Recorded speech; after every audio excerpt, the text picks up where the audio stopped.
Are you invested in a privacy chain, believing that you're going to get some sort of privacy and anonymity by putting your funds in something like Monero or Zcash or Pirate Chain or these other so-called privacy chains? Well, stay to the end of this video because I'm going to break it down after talking with an expert that it's not so private after all. Global Ledger specializes in anti-money laundering. There's a recent partnership they just did with BSV Blockchain out of Switzerland, and they're going to be running their anti-money laundering on the blockchain. So these guys are compliance experts. On the space yesterday with Paul, I asked him directly, I said, so you guys, let me give you an example. Somebody gets their funds stolen with a hacker or a scam. So they hire Global Ledger to get involved, and then Global Ledger brings in their engineers. Paul, he oversees the engineers, says, track down these funds and see where they went. Let's see what happened. And they say, okay, it went over to this chain at Monero, then it went to Zcash with Zuko Wilcox, and then it went over to Bitcoin Cash, and it went over to Pirate Chain. Okay, so they track all these ways. This is what they do for a living. And then they bring it to court after unwinding where these things went on these private chains.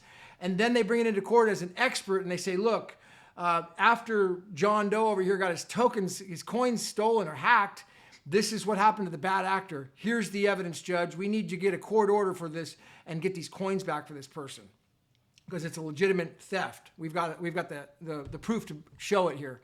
So if you think that you're going to be hiding from people like Global Ledger with their experts and engineers by some privacy chain that you heard from a guy on the internet that they're supposed to be private. Zuko Wilcox told you that this is going to be private and you need to buy his token Zcash. Well, you might want to think again. You might want to really seriously get some expert advice, talk to a guy like Paul at Global Ledger, real serious experts and say, is this really safe? Are my coins actually private? And he's going to be like, dude, not even close, not even close. And I got to give a shout out to Crypto Rick because I had him on my show a couple months back, and he made the exact prediction that this would happen. He said that in the future, people are going to think that they're getting away without doing AML and KYC requirements, and they got a privacy chain going on, let's say on Bitcoin Cash, and it's okay. They're going to be fine over there. Roger Ver said it was going to be fine. But, then all of a sudden, something's going to pop up and Big Brother's going to step in and he's going to say, oh, wait a second. This didn't do AML. This didn't do KYC. This isn't legit at all. These funds need to be seized. We need to get a court order and get these back. And then the people are going to start losing their funds over this. So take this as a heed and warning right now.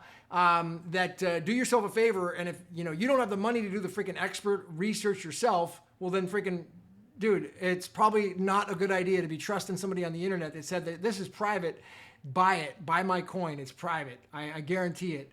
That's just exactly what we just found out from Paul at Global Ledger, that it's not private at all. And that, yeah, it's going to be a lot of work. Sure, there's a lot of engineers involved, and it's going to take time to get all this stuff unwound, but it doesn't mean it means it's not private at all. It means it can be shown into a courtroom. All right. So for those who think they're getting away with this, I would be mindful. This is not you're getting sold a freaking Brooklyn Bridge by somebody who doesn't own it. So, all right. There's some other huge announcements on the video that are going to be coming up. Stay tuned for that and why he partnered with BSV Blockchain after Craig Wright was determined not to be Satoshi. And he gives a really interesting perspective on why he's so bullish on doing this partnership with BSV Blockchain. Think Global Ledger. Global Ledger. Oh, Global Ledger, like one ledger, one global public ledger. I mean, that's the partnership. And he decided to wait till after the court decided Craig wasn't Satoshi. So it's a freaking fascinating talk. He really steals the show on this Twitter X space that I had. I got to give a big thank to him. And look for another video from him in the future. I'm going to do a show with him in the future with an attorney that he has that's supposed to be an expert in crypto and securities law, and apparently he might be the what I understand, he could be the attorney that have actually got Bitcoin declared to be not a security in UK. So I want to do a show with him in the future. Be sure to hit the one, dude. One's like crazy, man. Please leave a comment. It makes a huge difference. I'll read them. And share the video. If you're on X, share it, get it out there, retweet this bad boy, and I will see you at the top.